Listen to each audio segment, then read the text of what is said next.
Ethiopia, a nation blessed with abundant rivers and highlands, generously supplies vital water resources to the countries of the Nile Valley and the broader Horn of Africa through its extensive river systems, including the Blue Nile.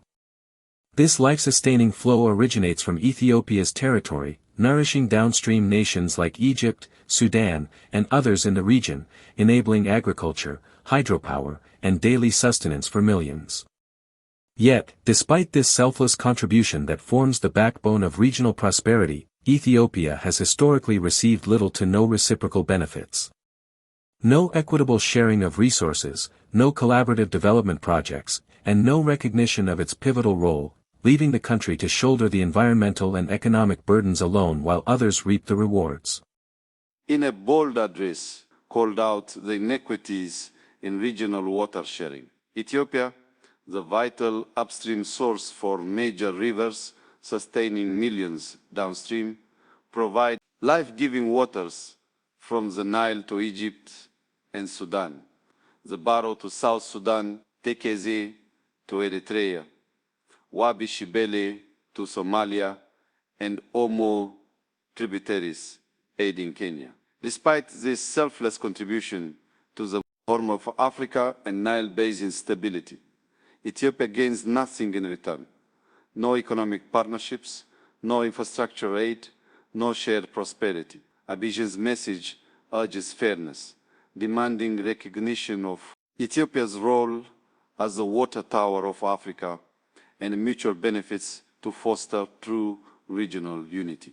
Ethiopia must get free seaport access. This is human right of all 130 million Ethiopians. Despite this water tower role, uncompensated and vital, Ethiopia's loss of Red Sea port has forced dependency on expensive transit through Djibouti, costing billions yearly. This imbalance marks regional equity. Downstream beneficiaries thrive on Ethiopian resources, yet deny Ethiopia maritime access, perpetuating poverty and hindering trade in a landlocked trap. The Grand Ethiopian Renaissance Dam GORD brings significant advantages to Egypt and other downstream nations.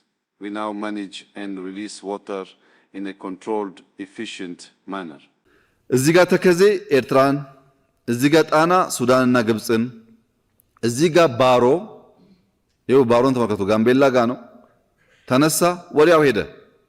ባሮ ጋምቤላ ውስጥ እንኳን ቢዞር ስንት ቦታ ያለማል፣ ግን ተፈጠረ ሄደ ሳውት ሱዳን። እዚህ ጋር ኦሞ አለ፣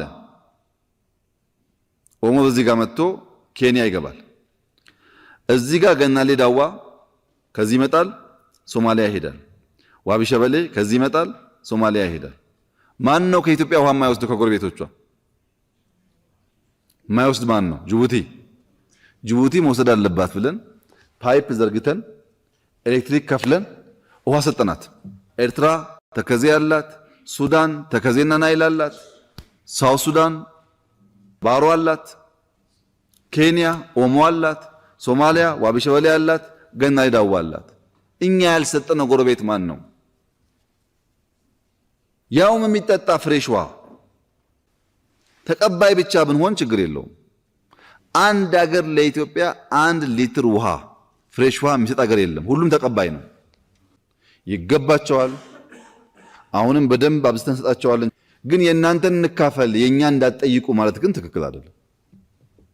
አብረን መኖር ካሰብን፣ ሰላም ካሰብን ከኛም ከነሱም ሚዛኑን በጠበቀ መንገድ እየተጋራ መኖር አለብን እንጂ የኛ ሲሆን ችግር የሌለው የሚወሰድ ከዚያ ሲሆን ግን የማይጠየቅ ከሆነ ፌርነስ የለም፣ ጀስት የለም። ጀስት ደግሞ ከሌለ የጊዜ ጉዳይ ነው፣ ያጣላል።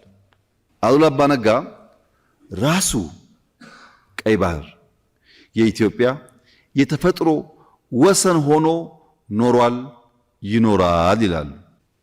ዊዝደም ነው። ታሪክን አነሱት። ኔቸር የሰጠችውን መንሳት አይቻልም አሉ። In a bold and resolute move, Prime Minister Abiy Ahmed has taken a firm stand on this long-standing issue, courageously highlighting the inequities in international forums and bilateral discussions. He has called for a fair redistribution of the Nile's benefits, emphasizing that Ethiopia's contributions must be matched with tangible gains, such as shared infrastructure, economic partnerships, and technological support for water management. This leadership marks a turning point, as Ethiopia seeks to rectify decades of imbalance where its waters flow freely outward, but opportunities rarely flow back in. The international community must urgently address this profound injustice and unfairness. For too long, global powers and regional bodies have overlooked the asymmetrical dynamics at play, allowing downstream nations to dominate negotiations and treaties that favor their interests at Ethiopia's expense. Egypt and Sudan, in particular, have historically resisted Ethiopia's efforts to harness its own waters for domestic needs, such as through the Grand Ethiopian Renaissance Dam, GERD, viewing it as a threat rather than a shared opportunity. This opposition has led to diplomatic tensions, economic pressures, and even veiled threats, stifling Ethiopia's right to self-determination and development.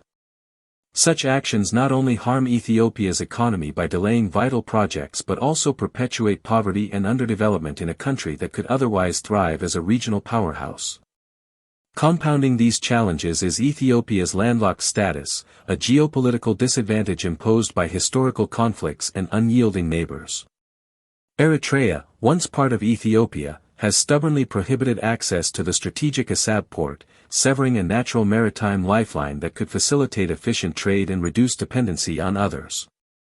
This blockade stems from unresolved border disputes and lingering animosities from the Eritrean-Ethiopian War, forcing Ethiopia to endure higher transportation costs, delayed imports, and economic isolation. Similarly, Djibouti exploits its position by demanding exorbitant rental fees for port usage. የአፍሪካ ቀንድ ሀገራት የምስራቅ አፍሪካ ሀገራትና የአባይ ተፋሰስ ሀገራት ውሃ የሚያገኙት ከኢትዮጵያ ነው። በኢትዮጵያ ውሃ ይረሰርሳሉ፣ ልማታቸውንም ያከናውናሉ። ከኢትዮጵያ ውሃ የማያገኝ የምስራቅ አፍሪካ ቀንድ ሀገር አይኖርም። ኤርትራ በተከዜ በኩል ከፍተኛ የሆነ የውሃ ሀብት ታገኛለች። ኬንያ በኦሞ በኩል ትረሰርሳለች፣ ጥሟንም ትቆርጣለች። ደቡብ ሱዳንና ግብጽ በታላቁ አባይ በኩል ከፍተኛውን የውሃ ሀብት ይወስዳሉ። ሶማሌ በዋቢ ሸበሌ በኩል እንዲሁም በባሮ በኩል ውሃ ትወስዳለች፣ ጥሟንም ትቆርጣለች። በቀጥታ ከወንዞች ውሃ የማትወስደው ጅቡቲ ነበረች።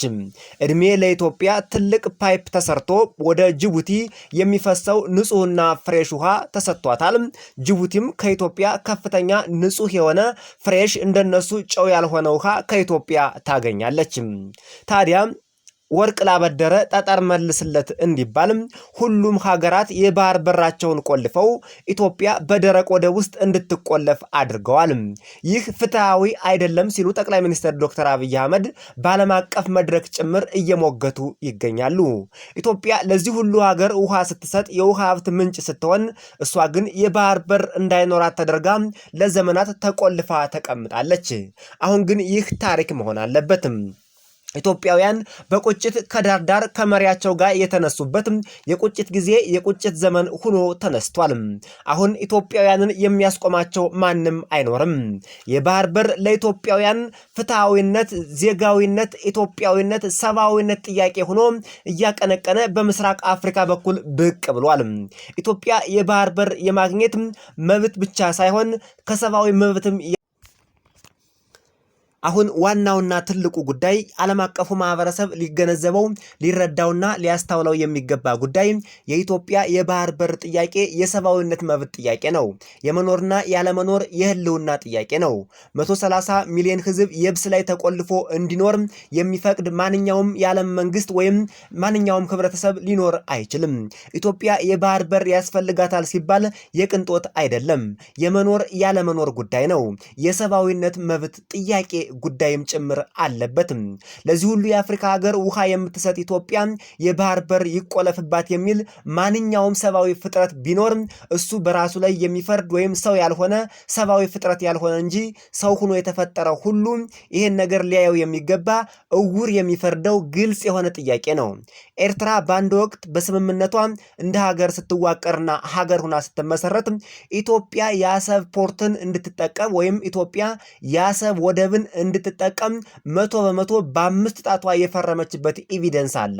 ኤርትራ በዚህ ህግና ደንብ በፈረመችው ራሷ ባጸደቀችው ህግ መሰረት ትጠየቃለች። ጦርነት አያስፈልግም፣ ታንክ አያስፈልግም። ሌሎቹ የአፍሪካ ሀገራት ደግሞ ሶማሌና ጁቢትን ጨምሮ ከኢትዮጵያ ፍሬሽ ዋተር ናቹራል የሆነ ውሃ ጨው ያልሆነ እንደነሱ በጨው ያልተመረዘ ውሃ ከኢትዮጵያ የሚወስዱ ከሆነ እና መውሰድ ከፈለጉ ለኢትዮጵያ የባህር በር በነፃ መፍቀድ አለባቸው። ቢሊዮን ዶላር ለወደብ ኪራይ እየፈሰሰ ነው። ኢትዮጵያውያን ይህን መቋቋም አይችሉም።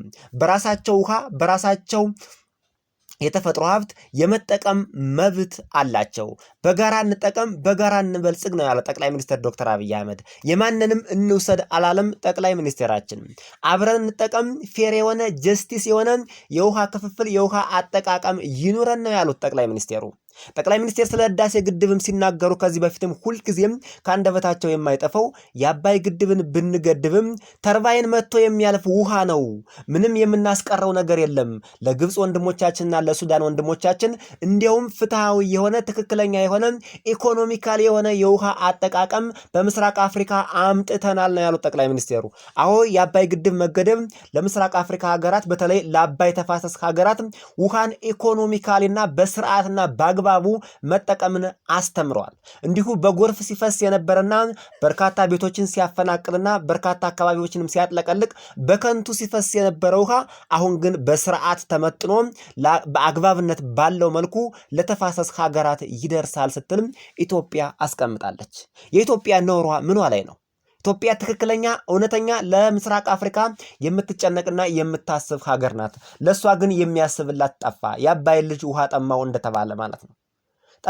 ወርቅ ላበደረ ጠጠር መልስለት ነው የሆነ።